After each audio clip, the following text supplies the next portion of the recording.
Hello, everyone. Welcome back. We're here for part two. We're going to turn our attention to the history of Carnival and very specifically land ourselves in Brooklyn and talk about New York City and the rich tradition of calypso music and Carnival um, in New York.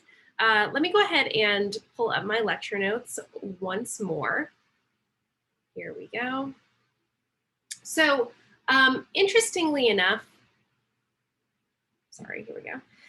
Interestingly enough, Carnival has roots, of course, in West Indian calypso, and its origins are in Trinidad. There's a rich style of call and response singing and dense percussion that makes up the music that accompanies the festivities at Carnival. In the 20th century, we have a changeover to a kind of musical style that's a little bit more lyrical and is a little bit sort of more texturally oriented. We're going to hear these groups and areas that are known as tents, these kind of quadrants, and we'll come back to that in the context of watching some actual footage of Carnival celebrations. But in Trinidad specifically, Carnival was really the driving force behind calypso, and music really remained very close to its initial roots.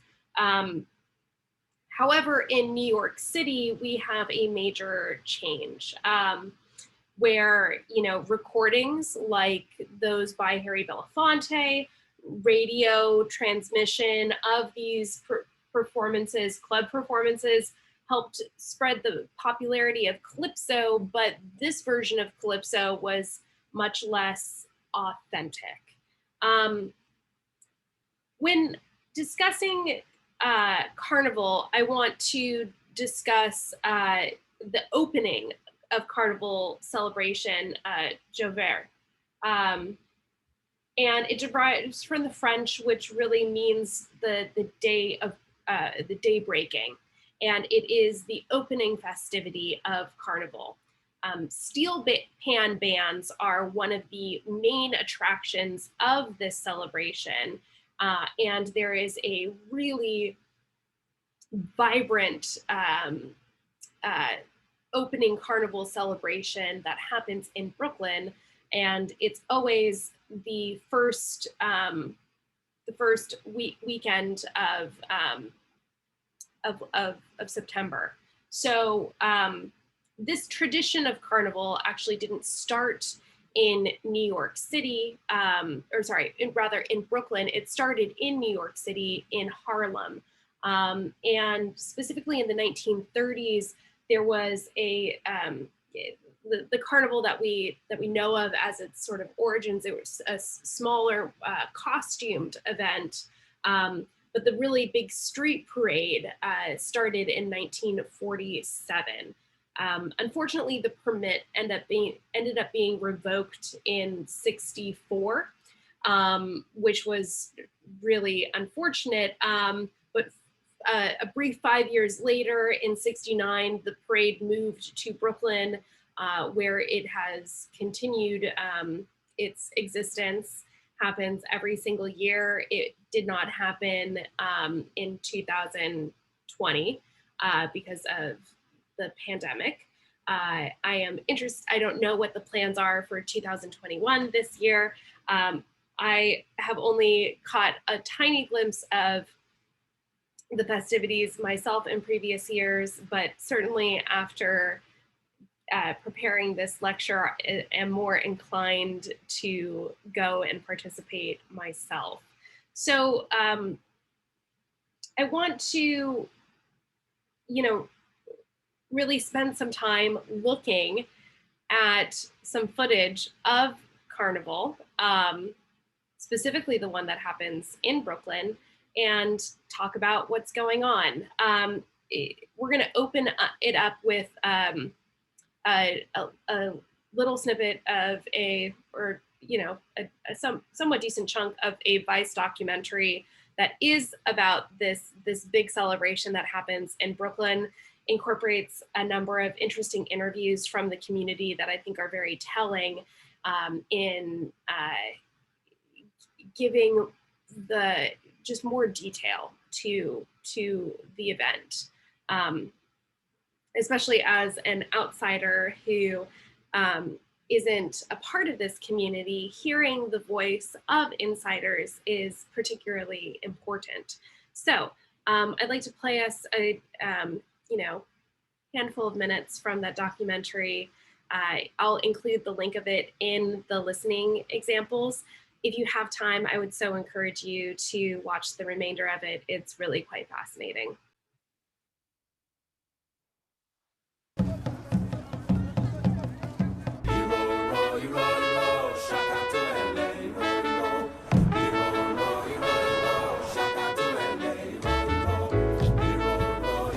There is an event in New York City that both defines and divides a culture.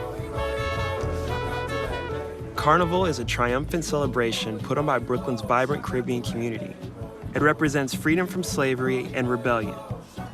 But Carnival has had a fraught history that reflects some of the complex issues that New York is struggling with. This year, I decided to take part.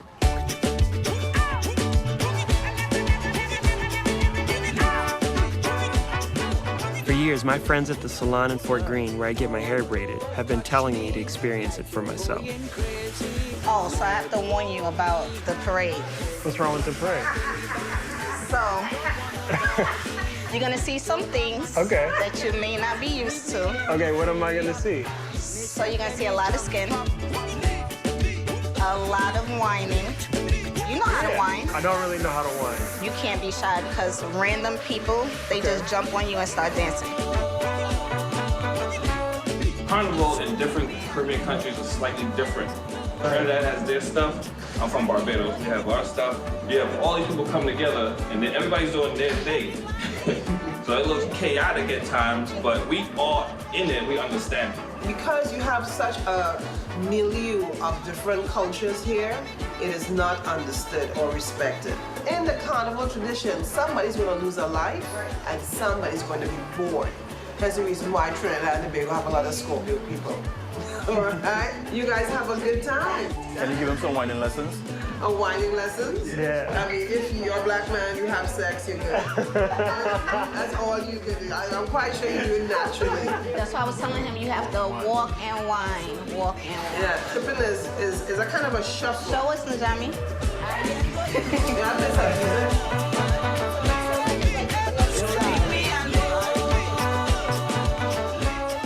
The heart of Brooklyn's carnival is Juve, a street masquerade that starts after midnight and goes until the sun comes up. No one knows more about its subversive history than Roy Pierre. I'm here to meet Roy Pierre. He's sort of the Don, the king of mass in Brooklyn. He's the most awarded band leader. This is the P. Diddy of Juve. Come on in. Juve started like this. The slaves, when they were given their freedom, okay? The masters and the mistresses used to have masquerade balls the Sunday night. So they will come out in the costume with the mask and the face and the with the powder wigs and the thing and the that and the that and the that. They left the children home with the servants because they were servants. They weren't slaves anymore, ex-slaves. 3, 4 o'clock in the morning, they thief one of the mistresses' dress and they're going out there mimicking. And they're going up, oh, wongi gonna get it, wongi don't get it. Because they still had African in them. How come Pan is not in the carnival in Eastern No, Parkway? because they blasted big trucks, big trucks, because licking up your ears. That's what the young people have been tuned into. Tilban is lost up there. Those big trucks with those big speakers, they can't hear the pan. Right. They're not electronic. Young people start coming out from 7, 8, 9 o'clock. They come out with a thing called wilding and they cruise. So I want to stop real quick to explain a little bit what he's talking about. Our narrator just asked, like, what about Pan? And what he's asking about is, like, what about steel pan? There were these huge steel pan bands that were a part of the original carnival tradition. And you would have these bands that would practice for a very, very long time and get incredibly competitive about about this opening event of Carnival, in addition to sort of other musical competitions. But what he's asking about is like, well, what happened? What about the pan? At this point, we have sort of floats and like loudspeakers that have obliterated the ability to hear pan. So our musical landscape of what the Carnival celebration sounds like now has changed due to technology. Let's go back to the documentary. They ain't come out for Juve. They tell themselves, that's Juve. That's not Juve. The bands don't leave Grand Army Plaza before 4 o'clock. They don't come up Empire before 5, 6. Am I wrong? You're right. By that time, they're burnt out. Because they're young and they're carrying on, they're wilding, they're shooting on one another and all this sort of damn nonsense in all the ghettos, from here to Africa, and throughout the Caribbean and anywhere the black world is. That is our lost tribe. The streetwise young black people. This is something should be admired. This is theater of the streets. This should be admired. The music, the steel band should be listened to and danced to. A lot of old-school immigrants who still have one foot in Trinidad lament that the young Caribbean Americans have tarnished Juve's reputation with violence. Over the past decade, there have been more than 21 shootings related to the event. I've never seen an event in which so many individuals with so many weapons, with such depravity. It's become viewed as more of a battleground for gangs than an extension of Caribbean culture. 2015 was the most notorious year, when Carrie Gabbay, an aide to Governor Andrew Cuomo, was caught in a fatal shootout between the Folk Nation and the Crips. Those two gangs, the Folk Nation and the 8 Trey Crips, turned a joyous celebration literally into a killing field. 2016 became a make-or-break year, with some city officials saying that if Juve can't be held without violence, it shouldn't be held at all. I'm here at Grand Army Plaza, a spot where the West Indian Day Carnival actually ends. I'm here to meet with Brooklyn Borough President Eric Adams. Today, he's giving a press conference talking about Juve. Between ages of 18 and 24, they are either victims of the violence or participating in the violence during this weekend. We are using every avenue available to say violence this weekend will hit a dead end. So the police department will have a dual responsibility of dealing with the 1 million+ people who will line the parkway and who will start out on the Juve celebration that leads into the Caribbean Day Parade. Our Juve is a Juve that's free of violence. After Eric Adams' press conference, I talked with him about the gang violence at Juve. Did you kick it at Juve? Did you kick it at the West Indian Day? So, just wanted to play a little bit into that so that you can hear about the sort of conflicts about Juve at this point. Part of your reading assignments are the musicologist who wrote them. Ray Allen has lived in Brooklyn for now a number of decades and has done a bunch of study on this particular celebration and has seen it changed as well from a firsthand perspective. So very excited for you to read his account of this long-running tradition in Brooklyn and how it has changed over time. I'm going to skip a little bit forward through the documentary so you can see a little bit more footage of what the celebration looks like. I got plans right now to go to Pagua to play mass for Juve, but after that, I'm going to Carnival and I don't really know what I'm going to do. You got to pull up. Yeah. Okay, that's what's up. Get on the truck, dance, have some fun. Okay. Throw some water. Hang Is that a thing, throwing water? Yeah, you got it. Can I keep repping the flag? Yeah, you're Trinidadian. Okay, Trinidad for the night? No. That's it, forever. You're Trinidadian now. Yeah.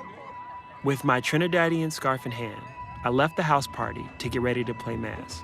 I was invited to join one of the many local mass camps fighting to preserve the traditional street theater of Juve. For a time, Juve was the only means of expression Africans in Trinidad had to comment on society and people who oppressed them. And while the black paint and dark figures of Juve mass still embody the emancipation from slavery, they also comment on the issues of today. This year, their theme was Black. How you doing, brother? Yes, yes. Lovely, lovely. Nice. When we're playing Mass, is there anything I should be doing when I'm with you guys, and we're doing? This is where you're on your own now. Okay. Because it's for you to do whatever you feel. There's no, it's totally inhibition, you know? You do what you need to do. You do you. One of the key elements of playing Mass is having your face painted and having that artistic expression on your body. How you doing? Can you tell me what's the significance of face paint? You know, the spiritual or physical identification of like where you belong. Okay. I mean, the festival is an opportunity for that. That's exactly why I'm here. Oh, give thanks.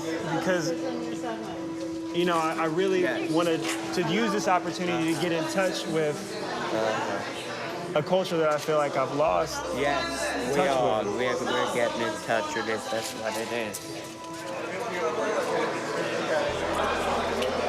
I'm gonna get my face painted by a true artist who really follows the spirit when he paints your face.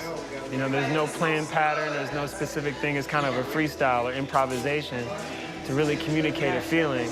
One of the coolest aspects of this is he's moving in a circular motion, sort of painting the faces of each person a little bit at a time. It's not one person all at once.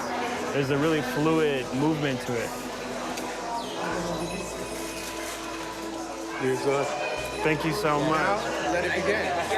There you go. Wow, that's powerful. There you are. Thank you so much, man. All right, well. Cool, thanks so much. Father, Lord, my God, you know Black is light. You know Black is truth. You know Black is love. You know Black is goodness. You know Black is power in the name of Jesus. Father, Lord, my God, may the judges see what Black Lives Matter this morning as Pagua presented. Father, Lord, my God, what a daughter could tell you this time and this hour. Bless.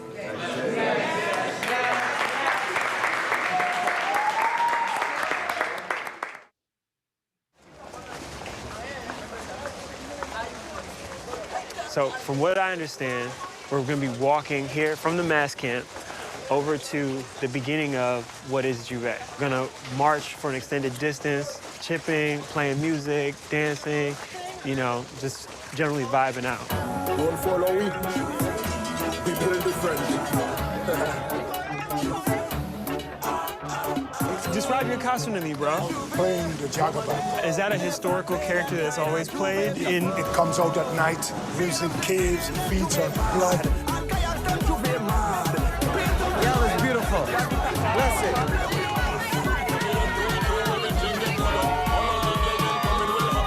Yeah, man, I'm covered in powder, yeah. Everything moving.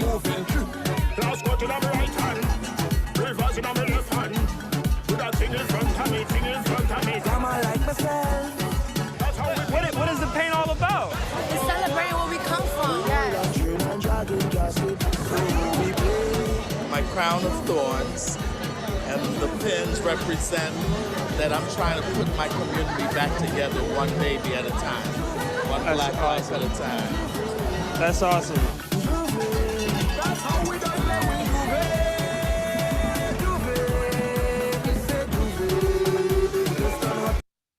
So, you know, the documentary is another 5 or so minutes. I skipped around a bunch, but I, you know, again, encourage you to watch it in its entirety if you happen to have the time. Before we leave Carnival and turn our attention to the steel pan in part 3 and then Soca in part 4, I want to show you what Carnival looks like in other locations, because it is different, of course. And, you know, like a time capsule really takes a picture of what was popular in music and celebration and expression at a given point in time. So I want to show you a little bit of some archival footage that's a little less recent. Okay, so this is a really dorky film, but from the outsider's perspective is quite telling. You know, this is some footage of Carnival in Trinidad from the late 1950s. About 50,000 people, divided into sections known as bands, each with its own picturesque name like Brazilian Bandits and Crazy Man Crazy, take part. The bands vary in size from 1,500 people to ingenious individuals like Betty Lou and Margaret, although of course they haven't had time to prepare proper costumes. As you can imagine, the cost is fabulous. The material used in the Glory of Greece band with 611 people alone included 700 sheets of aluminium for the armor, 3,000 yards of velvet, and 600 yards of satin.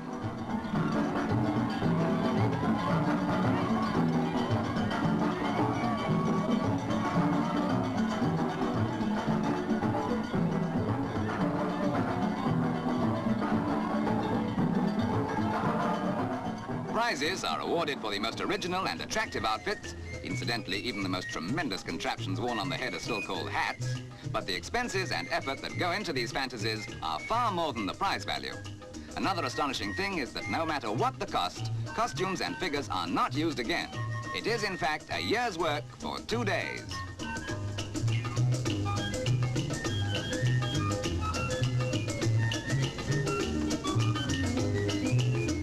Every type of subject and theme, both real and imaginary, is depicted by the bands, each rivaling the next in originality, ingenuity, and color spectacle. While just as color conscious, the crowd dress as vividly as they can.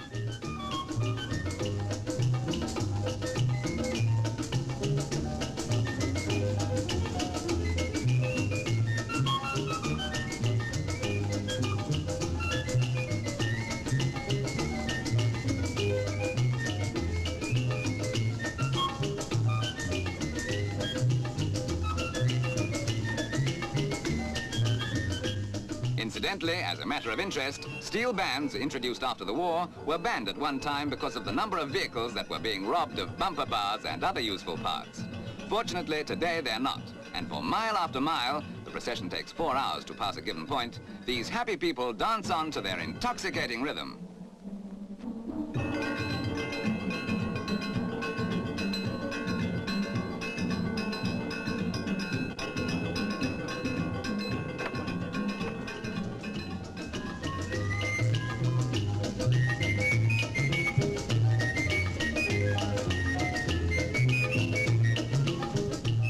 Everything stops, unofficially that is, during the 2 days of the carnival.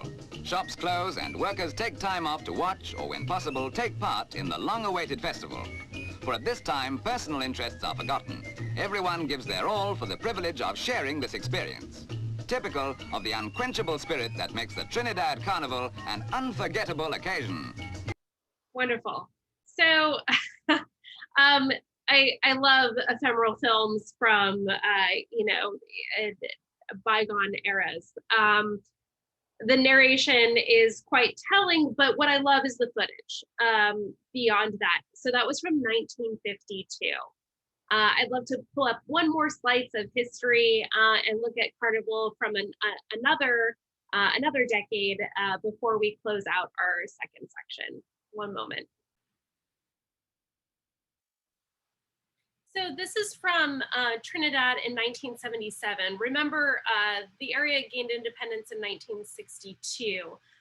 So that's going to certainly play into what the festival looks like at this point.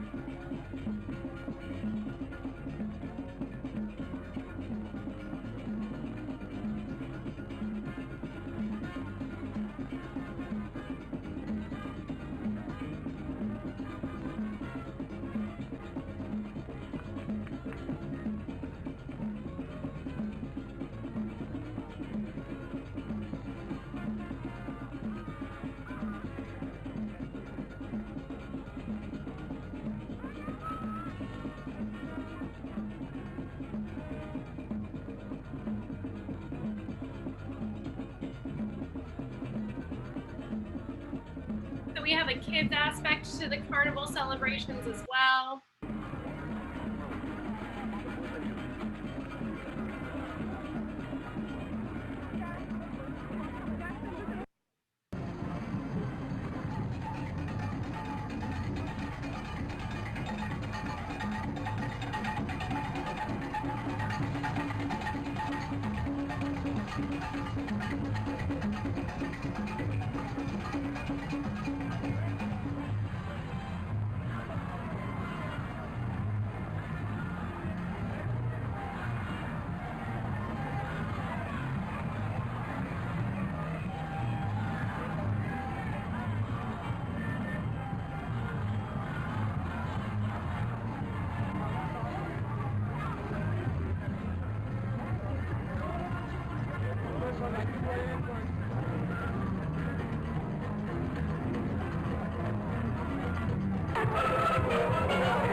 In any case, Carnival has looked different in the 50s, looked different in the 70s, and is certainly taken on a much more modern look today.